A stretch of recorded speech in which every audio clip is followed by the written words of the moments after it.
Hoy vamos a tocar el tema, que es el tema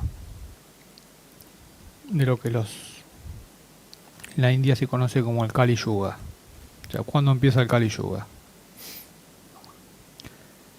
Hay una coincidencia en que a partir aproximadamente del siglo VI a.C., en ese momento comienza la última etapa de los ciclos de oscurecimiento. En ese periodo del siglo VI a.C. aparece Lao Tse en China, aparece Buda en Asia y aparece lo más excelso de Grecia, en este caso, para intentar un proceso de reversión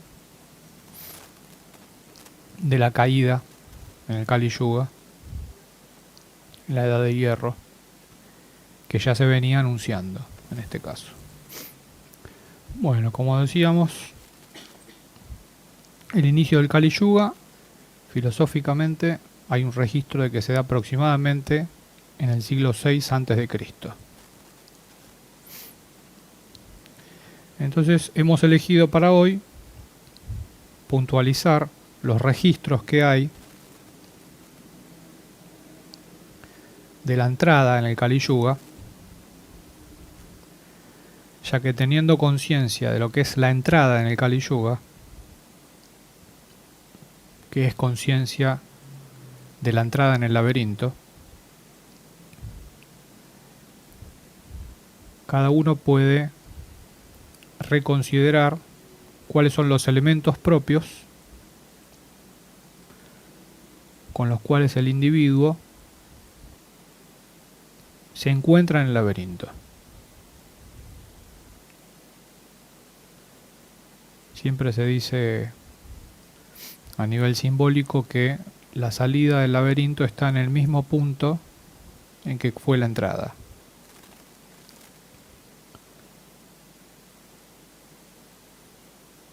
De ahí que el mismo punto que fue entrada en el laberinto tiene que constituir la salida. Esto en el Tantra prevédico en la India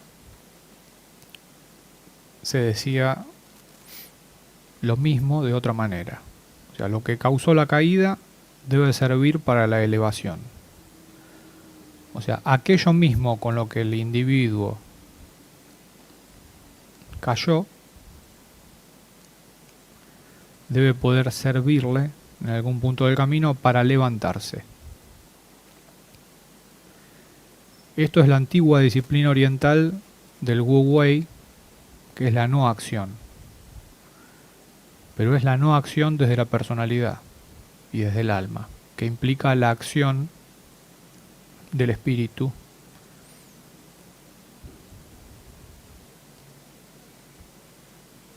cuya acción estratégica se desarrolla en el presente actual. O sea, ya a nivel psicológico tenemos una distinción. La personalidad no puede vivir el presente. El alma tampoco. Porque ambas, tanto la personalidad con la acumulación de la memoria en lo cognitivo, como el alma, que es el registro de las experiencias milenarias, en ambos casos se trata de registros culturales.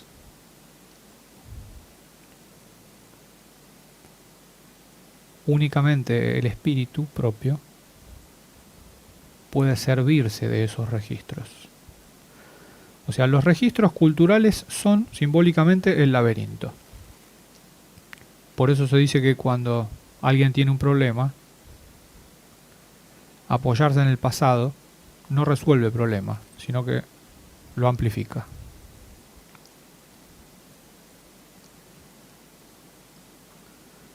Como dijo un famoso historiador, quizá la más grande lección de la historia es que nadie aprendió las lecciones de la historia. O sea, eso pone de manifiesto una realidad, que es que apoyándose en los registros, tanto la personalidad, a través de las funciones cognitivas de la memoria, como el alma, a través de su propio registro cultural milenario, a lo sumo pueden tener una idea del problema, que es a lo máximo que llega el alma, pero no la solución en sí misma.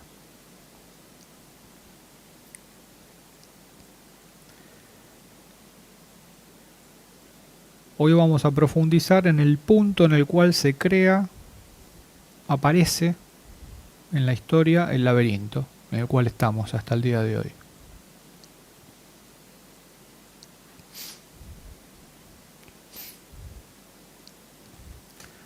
En la antigüedad existía una unión inseparable entre los griegos, entre lo que los griegos llamaban el logos y el bios. El logos era la palabra y el bios era el cuerpo. Ya de por sí ahí se manifiesta un divorcio, porque el logos se consideraba ya en el siglo VI a.C. la palabra, que era la degradación del mito. O sea, antes del siglo VI la realidad era el mito que estaba presente, en el cual los individuos veían el mito que estaba presente. A partir del siglo VI a.C., la palabra reemplaza a la cosa en sí, a la realidad, al mito presente. En Grecia se utilizaba un término que define a lo que es el cuidado del sí mismo. Y ese término es la terapeia, es el origen de la palabra terapia. La terapeia se definía como el cuidado del sí mismo. Y en eso radica prácticamente todo. Porque el sí mismo apunta a la metáfora del espíritu. Apunta a lo que es la llama sagrada del espíritu. O sea que todo lo que es la terapeia, que es el cuidado del sí mismo, es cuidar que la llama del espíritu no se apague. Cuidar que la llama del sí mismo no se apague. Y todas las pruebas de la vida estaban reducidas básicamente a conservar la llama propia, sagrada. Aún sabiendo de que quien se conoce a sí mismo y enciende por sí mismo esa llama, cuando se prueba a sí mismo en el mundo, sabe que el mundo va a hacer todo lo posible para apagar esa llama desde afuera. Y el individuo, amparándose en el cuidado de sí mismo, va a tener que proteger esa llama y sostenerla encendida. En eso consiste el probarse a sí mismo en el mundo. Los presentes que estamos en la edad adulta, constatamos que en el transcurso de la vida, lo que viene de afuera, al principio a través del arquetipo familia, luego a través del arquetipo del trabajo, de la educación, todo lo que viene de afuera tiene un carácter de imposición de un amo de turno. O sea, al principio el amo de turno es el arquetipo familia, ya que la etimología de la palabra familia procede de famulus, del latín famulus, que significa ni más ni menos que conjunto de esclavos. O sea que ya de por sí en el concepto de familia hay la noción de un amo que tiene que mantener a raya a un conjunto de esclavos. ya de por sí vemos que no se han elegido los mejores términos para poder construir algo trascendente en la encarnación, sino que son términos que vienen de arrastre y que determinan básicamente las relaciones humanas. Así como la palabra trabajo también tiene su origen en el latín tripalio, y el tripalio era ni más ni menos que un instrumento de tortura. O sea que nadie que encara el mundo del trabajo con la palabra trabajo puede encararlo desde una expectativa de felicidad y de cuidado de sí mismo. Así como nadie que encara un vínculo familiar desde la memoria y del arquetipo familia va a poder pretender también alcanzar un estado de felicidad o de cuidado de sí mismo. Más bien generalmente es todo lo contrario. De ahí las desavenencias, de ahí los problemas, de ahí lo que son las rigideces y las fricciones en los vínculos. Y en todo lo que es la ética de la vida de relación que tenemos en el mundo. El sujeto que encarna básicamente se confronta a sí mismo con tener una ética.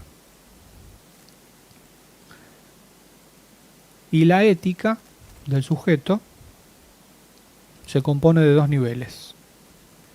La ética tiene que ser en cuanto a la ética de las cosas, lo que decía Lacan, y la ética de las relaciones.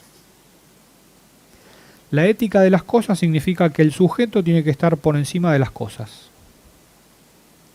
Que el sujeto tiene que triunfar y estar por encima y más allá de las cosas. O en todo caso, las cosas tienen que servir al sujeto. Tanto sea los objetos de consumo, tanto sea las propiedades o todo lo que el sujeto adquiere en el mundo.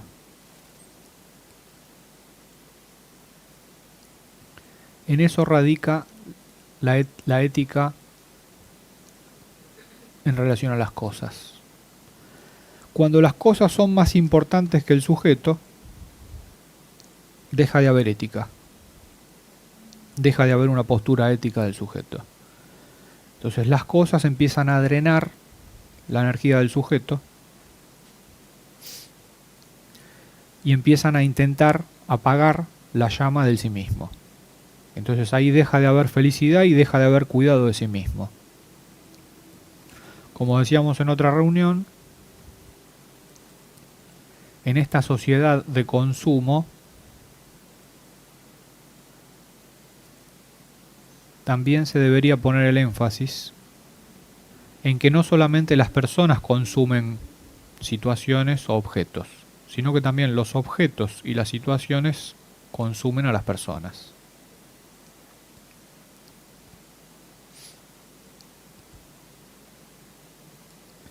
Y esa es una posibilidad que vemos día a día. La segunda ética es la ética de las relaciones.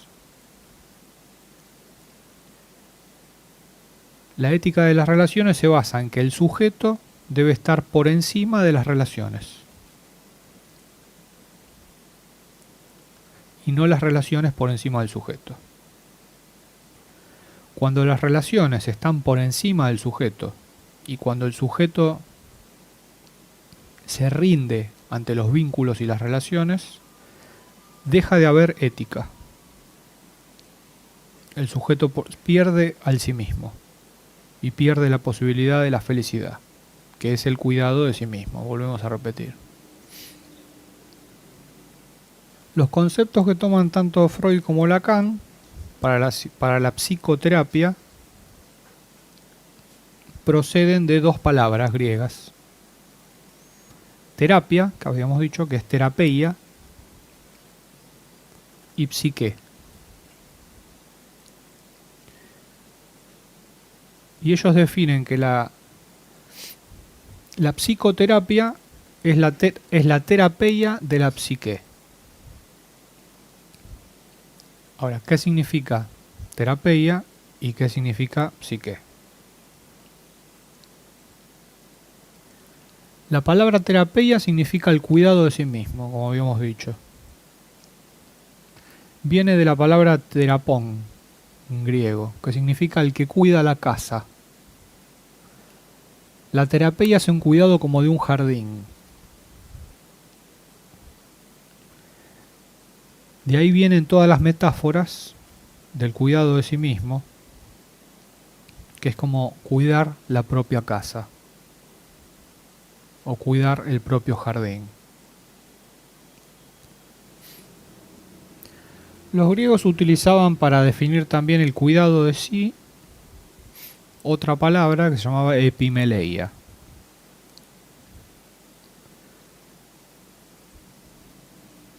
La epimeleia era una analogía del cuidado de sí, un sinónimo,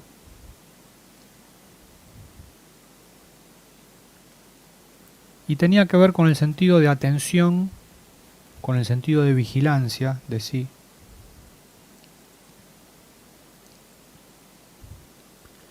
Se relaciona con el latín medeor, de donde viene medicus,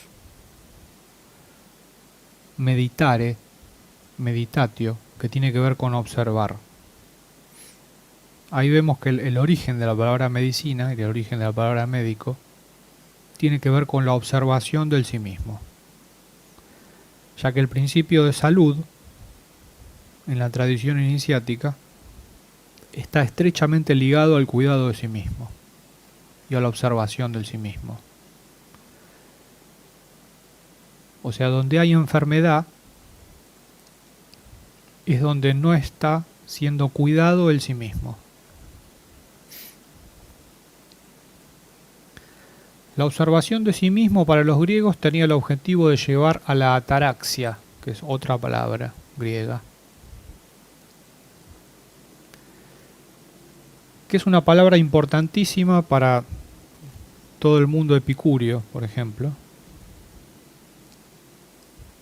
estoico. La ataraxia significa la imperturbabilidad.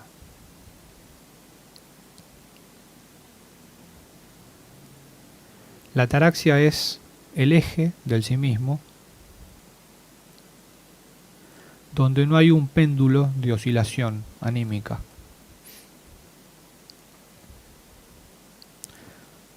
O sea, cuando el sujeto está posicionado en el sí mismo, no hay un pendular anímico en la emoción, que es producto del hambre arquetípica, ni tampoco hay un pendular en el alma, que tiene que ver con el vacío existencial y con la angustia y la ansiedad. Ya que estamos en el tema, podríamos precisar que la ansiedad tiene que ver con la personalidad, la angustia tiene que ver con el alma, y se basan, la primera, la ansiedad, en el desasosiego anímico. Básicamente la emoción humana necesita se hace adicta a la adrenalina del pendular anímico, de las situaciones anímicas. Y así como un adicto tiene el síndrome de abstinencia, cuando no tiene esa adrenalina, la emoción también funciona de la misma manera.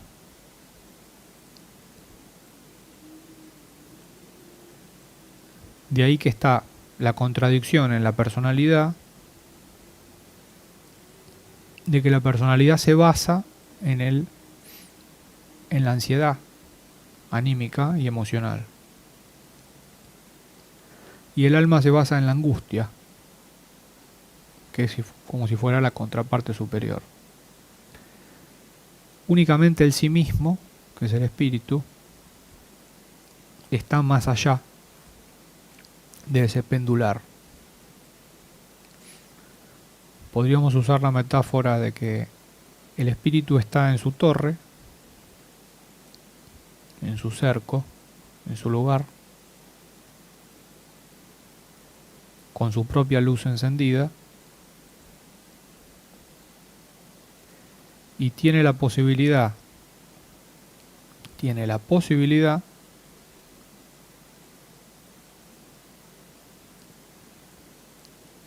de comandar, o sea, de mandar con,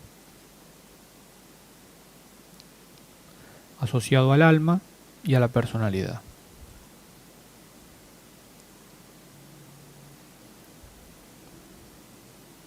Desde un punto de vista filosófico podríamos ver que cuando la personalidad es el amo, el escenario es la angustia. Cuando el alma toma la posición de amo, el resultado es la angustia existencial. Únicamente cuando el espíritu está presente y comandando la situación del alma y la situación de la personalidad, acontece lo que los antiguos llamaban la ataraxia, o sea, la imperturbabilidad. Es lo mismo que se utiliza en la iniciación, viste, cuando alguien llega a la cima de una montaña, que en realidad es su propia montaña, y después vuelve a comunicarle a las vidas menores de sí mismo lo que experimentó en esa cima de la montaña. Entonces, claro, exacto. Entonces desciende al valle, que es su propio valle, después de haber estado en su propia montaña. Como que el espíritu puede comunicarle al alma y a la personalidad. Y le va a intentar transmitir esos estados superiores para que el alma y la personalidad se hagan a los equivalentes. Claro, exacto. Que empiece a haber un lenguaje común para que se puedan entender. El primer paso es un lenguaje común. Por eso empezamos con lo que los antiguos decían el bios y el logos. O sea, unir la palabra y poner el cuerpo, el bios. Vos fíjate que acá en esta cultura la gente habla sin poner el cuerpo en lo que dice. Entonces vos ves que dicen una cosa pero hacen otra. O sea, no respaldan con su vida y con sus hechos, con sus acciones. Exactamente. Exactamente. No hay valor. La palabra no tiene poder, porque no está amparada por nada. Es una palabra vacía.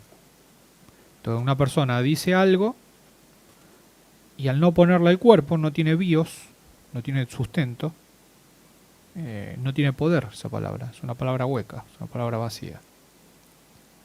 Entonces el primer paso para la integración es el lenguaje común, que un poco las actividades de formación de la escuela apuntan a eso, a que cada uno pueda empezar a entramar un lenguaje común propio entre la personalidad, el alma y el espíritu. ¿Para qué? Y para que haya una estrategia conjunta de liberación en cada individuo. Porque no se puede dejar afuera el cuerpo en una situación. Te desconectas del cuerpo. Tampoco podés dejar afuera el alma, porque si no lo que dejas afuera se transforma en un hostis, o sea, en un enemigo. Exacto. Entonces, si se transforma en un hostis, lo que dejas afuera, como los antiguos religiosos, viste, que renunciaban al sexo. Pero si renunciaban al sexo, el sexo pasa a ser un enemigo. Entonces estaban en la caverna, solos, pero peleando contra sus propias fantasías sexuales. La estructura psicológica de las religiones es afirmar la vida del alma, pero dejar afuera al espíritu y al cuerpo. Claro, exactamente, exactamente. Que no en vano, en la mayoría de las religiones monoteístas, se basan en la automutilación. Por ejemplo, en el judaísmo está la circuncisión. O sea, se viene al mundo con una automutilación, negando el cuerpo, que es el falo. Exacto, como la oblación. Y en el mundo musulmán, a las mujeres que le hacen la circuncisión en el clítoris. Exacto, exacto. Entonces, esa manera de venir al mundo es como que le estás informando a tu realidad que no le vas a poner el cuerpo a nada. Entonces ahí ya hay un divorcio. Se empieza la vida con un divorcio. Entonces ahí ya está planteado el conflicto. Ya es imposible que haya integración. O fíjate, el cristianismo, que es una continuación del judaísmo por otros medios, no está la circuncisión. Pero eso se reemplazó con la renuncia a la sexualidad. Con una postura como si fuera divorciada del cuerpo y de la vida. Pero fíjate de dónde viene, ya viene del siglo VI antes de Cristo. O sea, el no ponerle el cuerpo a las situaciones. Por ejemplo, las prácticas de los estoicos se afirmaban mucho en el cuerpo, pero desde ahí intentaban integrar al alma y al espíritu. Esas leyes tan duras de los estoicos para el control del apetito, de los apetitos corporales tenía como finalidad ir más allá de la moral del rebaño. O sea, con esos actos de voluntad, los estoicos lo que hacían era sustraerse de la moral y de la lógica del rebaño. Entonces ya se separaban y creaban una plataforma de observación propia, de su propio cuerpo, de su propio alma y su propio espíritu. Los epicúreos lo hacían a través del disfrute, no era a través del control y de la voluntad, sino que integraban a través del disfrute. Y eso tenía que ver con la naturaleza de cada uno.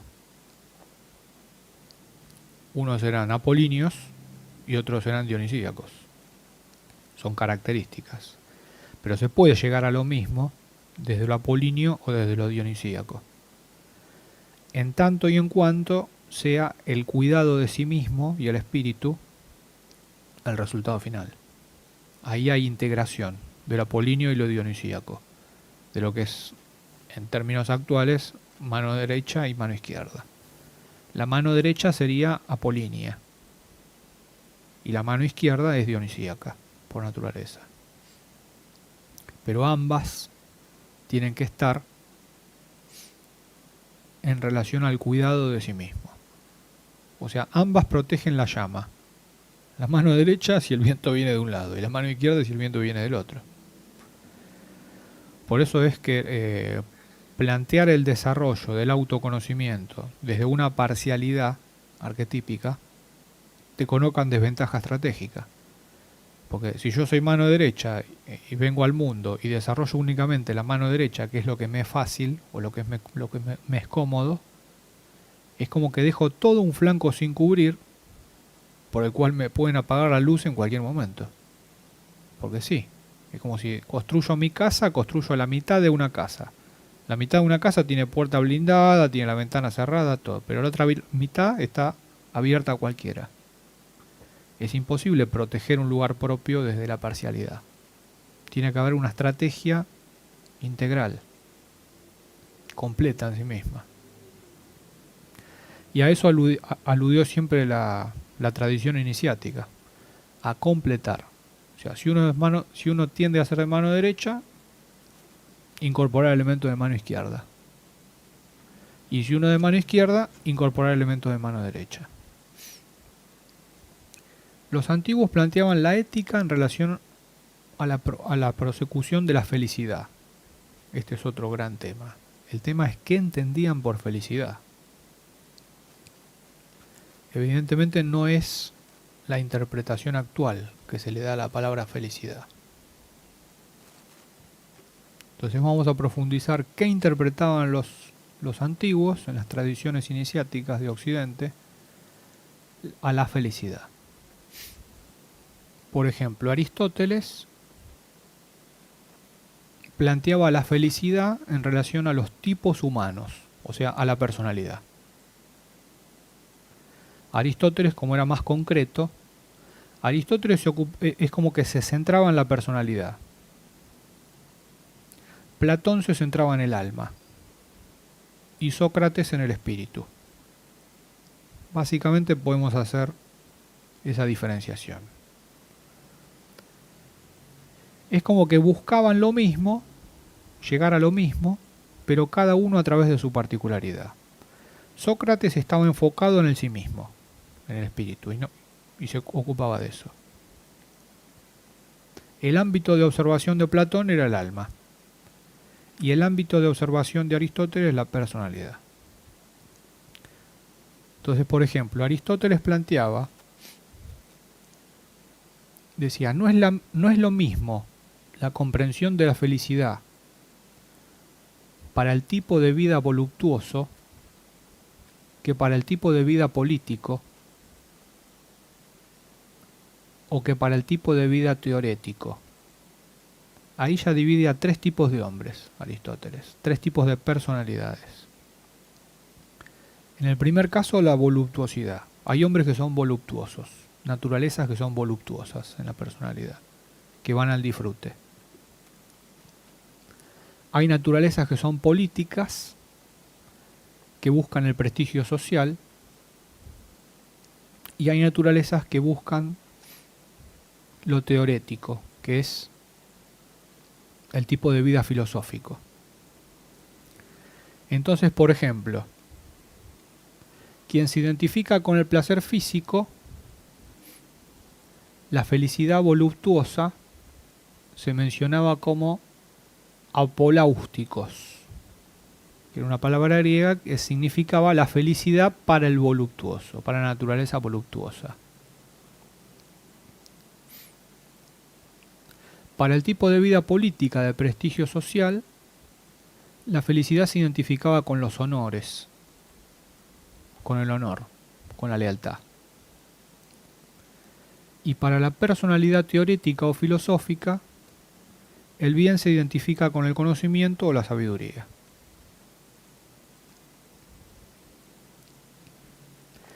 En esto que plantea Aristóteles, ya entramos en lo que es el Kali Yuga. ¿En qué sentido? Hasta la aparición de Alejandro Magno,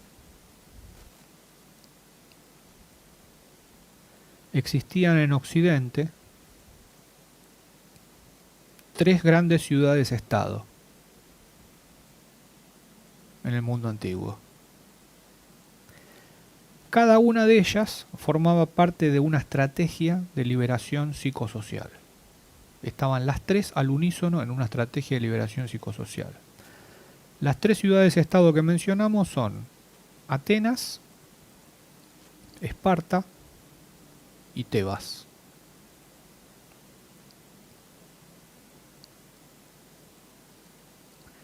Ya de por sí,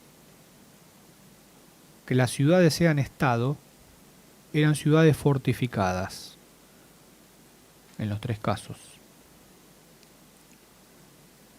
Y esto ya tenía que ver con una estrategia de aislación, o sea que únicamente en un espacio aislado de la naturaleza, en un espacio cercado, se puede realizar una estrategia de liberación. Esto que es en las ciudades-estado es lo mismo en los individuos. O sea, el primer paso para una estrategia de liberación en lo personal es diferenciar el espacio en el que uno está. Si no hay diferenciación del espacio, para que uno viva en su propio espacio-estado, digamos, no hay posibilidad de una estrategia de liberación. Estas tres ciudades, Tebas, Esparta y Atenas, constituían las particularidades de liberación espiritual que abarcaban a toda la naturaleza humana, a todos los tipos humanos que había. Quien tenía un biotipo más voluptuoso, dionisíaco, de mano izquierda, generalmente iba a aprender a Tebas,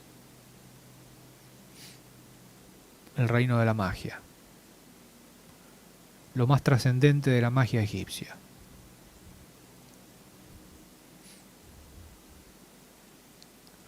Quien tenía un biotipo más guerrero, político, vinculado con el honor, con la lealtad, incursionaba en el ámbito de Esparta y se realizaba a sí mismo de esa manera.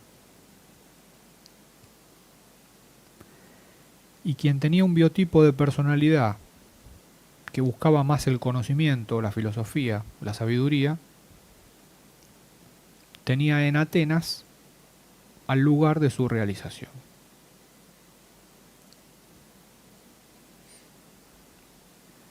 Estas tres ciudades constituían lo que en la tradición iniciática, hiperbórea, se denominaba como la muralla atlante-mediterránea. Y esto quiere decir que en el Mediterráneo, que era el ámbito en el que estaban estas tres ciudades oficiaban de muralla, de cerco, para que los individuos puedan establecer una estrategia de liberación, de acuerdo a su propia característica.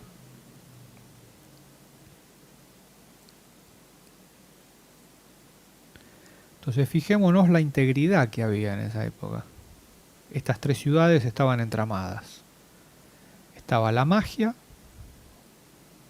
la cualidad guerrera y la sabiduría.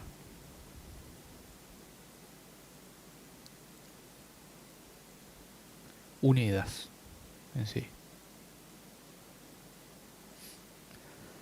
Luego de Alejandro Magno, este mundo desaparece físicamente, deja de haber una estrategia de liberación colectiva y la estrategia pasa a ser más personal e individual. Porque luego de Alejandro Magno acontece un tipo de universalismo, que es la génesis del universalismo que conocemos actualmente. Quiere decir que las estrategias de liberación en la historia duran un tiempo, como la manifestación de las escuelas, cumplen una finalidad y luego se retiran. Quiere decir que ya de por sí la liberación que acontece en un espacio-tiempo propio también debe tener un inicio, un desarrollo y un cierre abriente.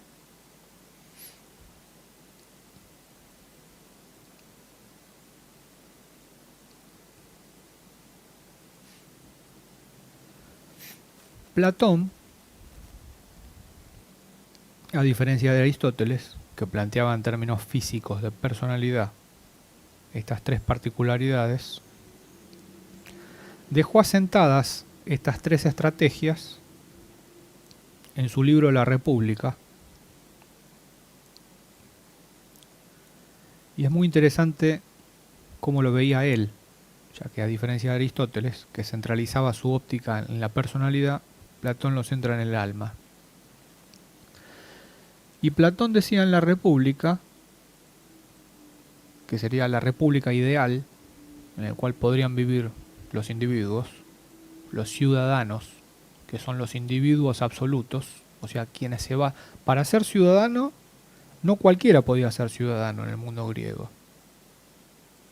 cuna de la democracia.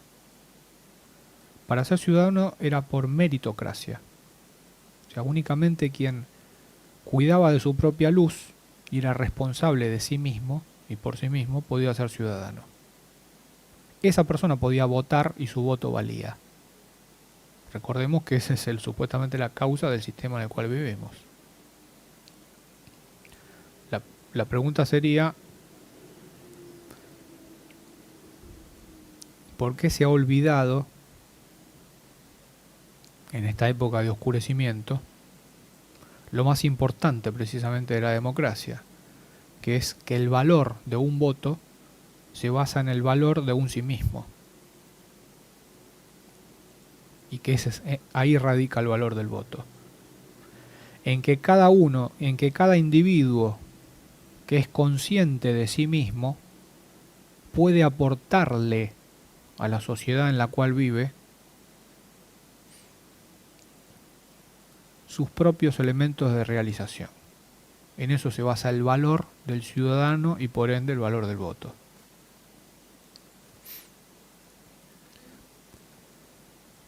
Platón hablaba en la República, en su República ideal, decía que quienes debían gobernar la República debían ser los filósofos.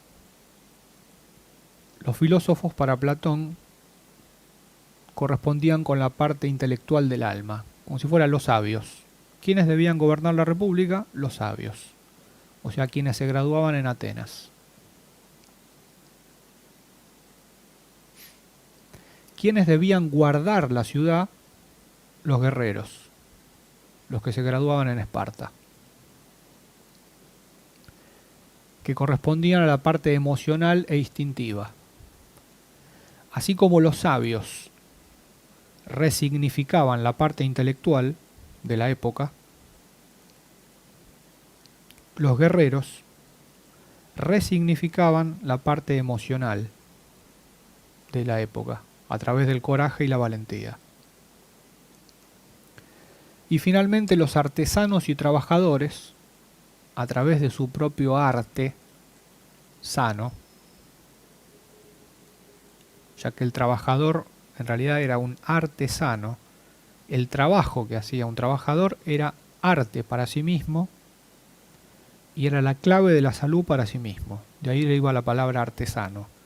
Alguien que a partir de lo que hace, concretamente, eso que hace es su propio arte y es su propia salud. Los artesanos y los trabajadores resignificaban la parte corporal e instintiva de la República. Entonces ahí vemos que dentro de un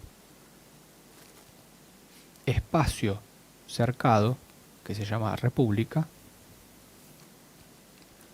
hay lugar para todas las naturalezas. Hay lugar para la contraparte superior de lo intelectual, que es la sabiduría. Hay lugar para la contraparte superior de la emoción, que es el guerrero. Y hay lugar para la contraparte superior del trabajo y del artesano, que resignifica el instinto hacia la contraparte superior.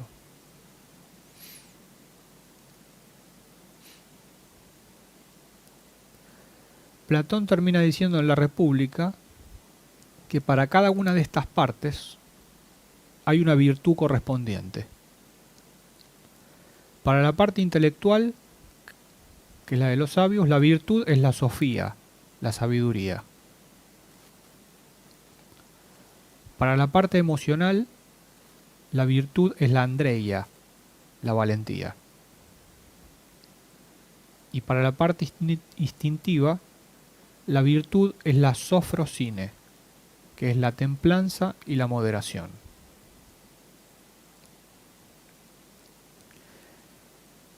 Aquí ya tenemos claves para la personalidad. O sea, para construir en la personalidad la imagen y semejanza del espíritu. O sea, para lo físico, la templanza y la moderación. La templanza tiene que ver con la templanza del acero. En el acero se integran elementos que son opuestos y que si no fuera por el secreto del acero no se podrían integrar.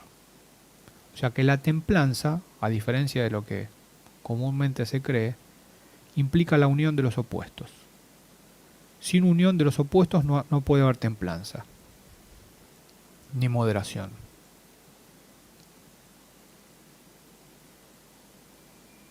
Para la parte emocional de los guerreros, cuyo centro era el plexo solar,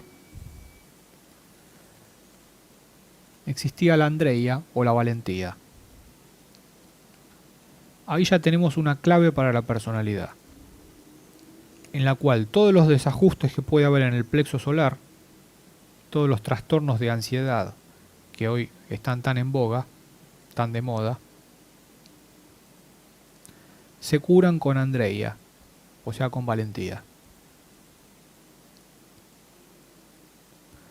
La pregunta es, si hay valentía, ¿hay ansiedad?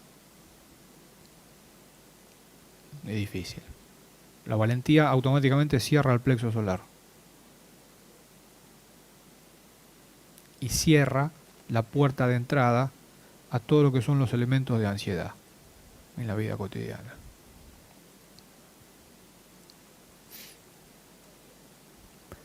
La sofía o la sabiduría, si está presente, ¿puede dar lugar a un intelectual torturado, por ejemplo? Es imposible. Si hay sofía, si hay sabiduría, no puede existir el intelectual angustiado o torturado por su propio intelecto, o aguijoneado por sus propios pensamientos. Pues la sabiduría es la ausencia de esa condición. O sea, todos los biotipos que nosotros tomamos, por ejemplo, del romanticismo o del iluminismo, que es el científico intelectual separado de sus emociones y de su cuerpo, o el intelectual torturado romántico separado y negando su cuerpo. O sea, son todos seres disociados en sí mismos, que no tienen una personalidad integrada y que por ende viven en forma de un desasosiego constante, tanto en lo físico, en los apetitos, o en lo emocional, o en los pensamientos. De ahí que tenemos tres grandes remedios: la sabiduría para el intelecto, la valentía para la emoción y la templanza para el cuerpo. La capacidad de unir a los opuestos. Cuando se pierde esa concepción en Grecia, de esas tres ciudades-estados, curiosamente, aparece una religión, en el plano del alma, que era la religión de moda, de ese universalismo que quedó cuando desaparecen las tres ciudades-estado, que era el orfismo. El orfismo aparecía, a ver si les suena esto que vamos a decir, en el eterno retorno de lo mismo.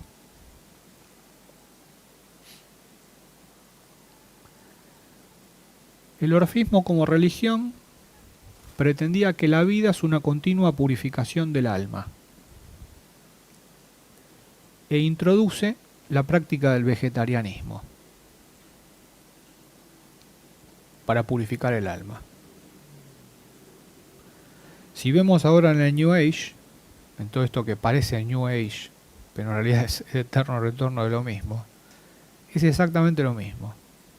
O sea, el vegetarianismo se basa en la purificación del alma, que el alma no tiene que incorporar elementos densos de animales. ¿Por qué? Porque los elementos animales pueden desajustar al alma. En eso se basa, prácticamente. Claro, ¿y a qué alma pueden desajustar? Porque los elementos animales son elementos físicos. Claro, pero la naturaleza animal tiene que ver con lo corporal y le da poder al cuerpo. Y si el alma está separada del cuerpo, no va a querer darle poder al cuerpo. Por eso decíamos, fijémonos en Tebas, que estaba la magia egipcia, ¿cómo eran los dioses que se deificaban en Tebas y en la magia egipcia? Eran dioses con cabeza de animal. Eran potencias de animales deificadas al estatuto de dioses y esculpidos como estatuas. Entonces, esa es una concepción mágica tebana, que es una clave para el cuerpo. Que es como decir, ¿puede tu potencia animal ser divina? ¿Y que vos la transformes en divina? Sí. Para eso era toda la disciplina mágica egipcia. Para integrar al cuerpo, al espíritu y al sí mismo.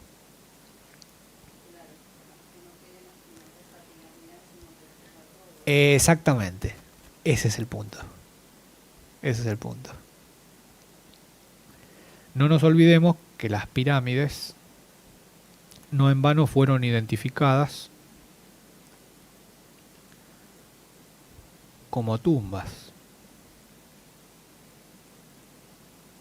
porque es la tumba del sí mismo. O sea, la pirámide implica la tiranía del alma, utilizando al cuerpo como esclavo para que la construya y siendo la tumba del sí mismo, que es el rey y la reina, o el faraón y la faraona. Ese es el símbolo de la pirámide. Es una advertencia. Por eso está la esfinge también, que avisa. Ojo con poner al alma en el lugar del espíritu, porque pasa esto. El alma va a esclavizar al cuerpo para construir esa pirámide, se va a poner ella misma como el ojo que todo lo ve arriba de todo y va a matar al espíritu. Es una advertencia mágica.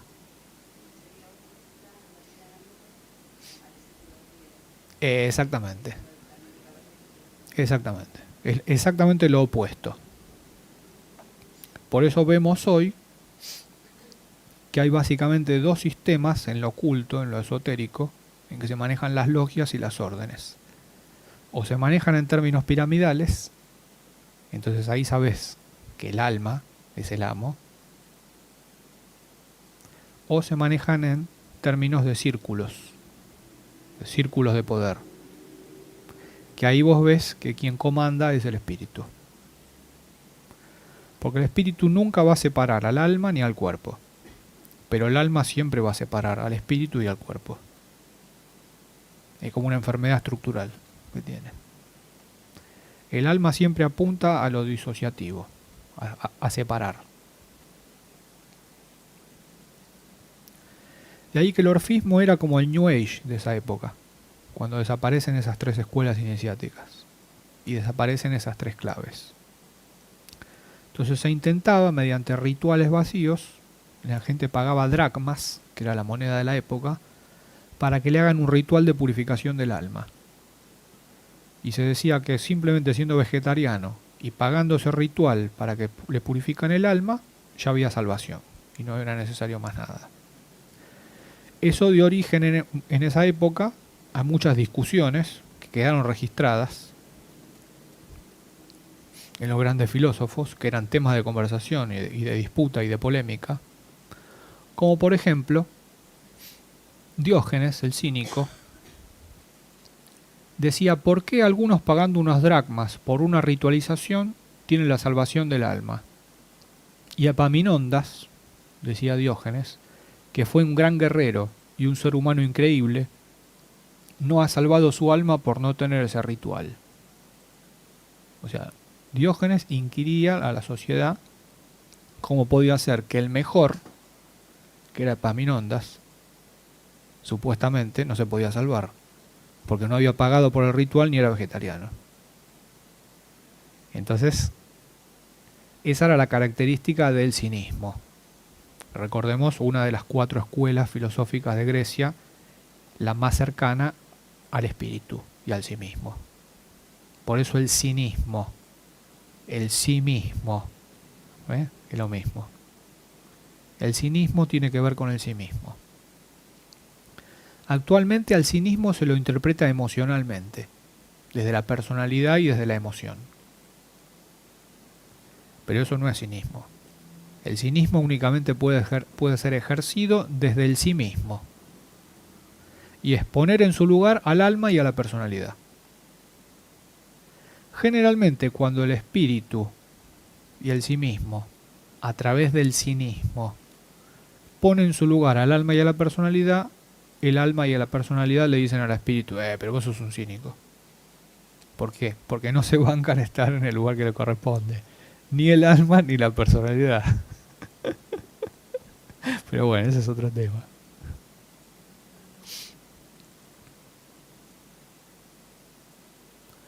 Más tarde, Epicuro, cuando se va adentrando el Kali Yuga, termina diciendo que la palabra de aquel filósofo que no cura ningún padecer humano es vana. Ahí ya estamos en la disociación entre la palabra, entre el logos y el bios, el cuerpo. O sea, el filósofo termina siendo un culto de la filosofía. O sea, cuando se pierde la sofía, que es la sabiduría, queda el comentario sobre la sofía. O sea, el comentario intelectual sobre la sabiduría. Eso es la filosofía. O sea, el filósofo no es un sabio. Está a mitad de camino. Es alguien que habla acerca de la sabiduría, pero no la tiene la sabiduría y reconoce que no la tiene. Entonces ya ahí empieza a haber un divorcio. Lo que decíamos, entre bios y logos. El filósofo ya es alguien que el logos, o sea su palabra, habla de una realidad, pero no la sustenta con el bios, o sea con los hechos. Estamos hablando de ya en esa época, del siglo VI a.C. Epicuro termina diciendo que el filósofo es esencialmente erótico. ¿Y por qué dice que es erótico? Porque el eros, para Platón, se basa en el deseo. Y el deseo únicamente existe acerca de lo que no se tiene. Entonces, el deseo siempre desea lo que no tiene.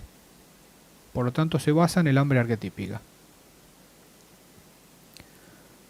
Por lo tanto, el filósofo es erótico en tanto y en cuando desea aquello que no tiene, que es la sabiduría. El filósofo ya en esa época pasa a ser esencialmente erótico.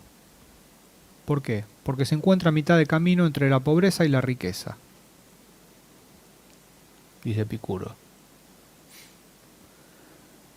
Epicuro dice que el que es muy rico está pleno y no tiene deseos.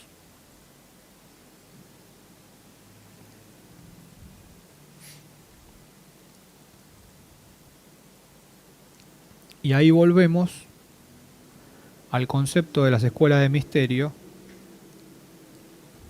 que conceptualizan como que el mayor tesoro, el equivalente del oro alquímico, en sí es el sí mismo, es el espíritu. Por eso es incorruptible como el oro. Luego está la plata, que es el alma, y finalmente la personalidad, que es el bronce. Por eso en la antigua tradición iniciática se decía que una gran personalidad que pasa por la vida, a lo sumo, lo máximo que puede aspirar es a que le hagan un bronce, o sea, a que le hagan una estatua de su paso por la vida. Una gran alma que pasa por la vida, el techo que tiene es el cordón de plata. O sea, puede llegar a transformarse en un salvador de almas, que es el cordón de plata. O sea, utilizar el ámbito del alma en términos de salvación colectiva. De ahí que las grandes almas son creadores de religiones que proponen la salvación colectiva. Pero en la misma tradición iniciática se dice que lo incorruptible es el oro, que es el cordón dorado, que lo que no está sujeto,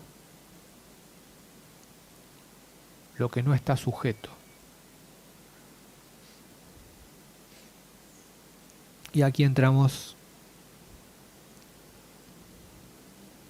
en lo esencial. Lo que no está sujeto está libre, ya que la noción de sujeto que propone la psicología es aplicable al alma y a la personalidad, pero no al espíritu. O sea, el sujeto, como su nombre lo indica, está sujeto a algo, o sea, está encadenado, aprisionado. Ese es el techo del alma, ser sujeto. El espíritu está más allá de ser sujeto. El espíritu no necesita ser sujeto, pero puede manifestarse con sus equivalentes en el alma y en la personalidad.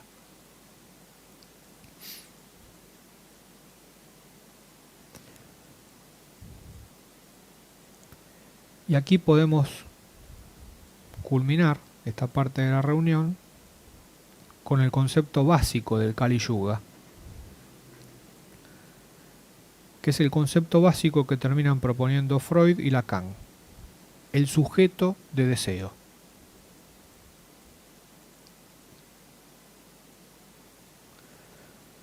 O sea, en el Kali Yuga,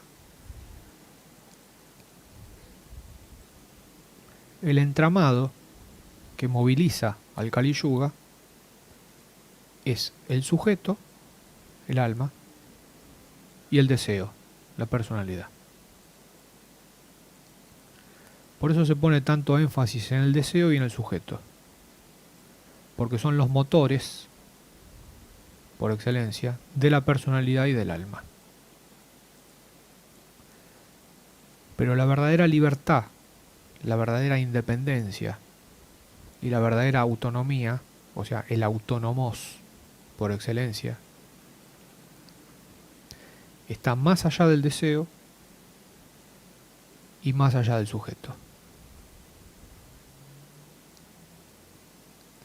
Está en quien estuvo antes que el sujeto y quien estuvo antes que el deseo, en el mismo origen.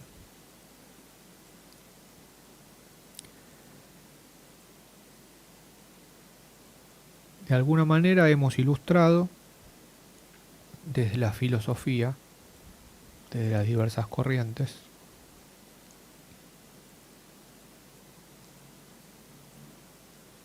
la entrada en el laberinto del Kali Yuga. Ojalá esto sirva para que cada uno reconsidere sus propios elementos, simplifique su propio laberinto y encuentre su propia salida a toda situación.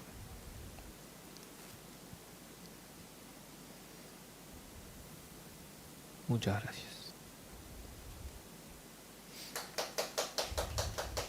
Vamos a aplaudir.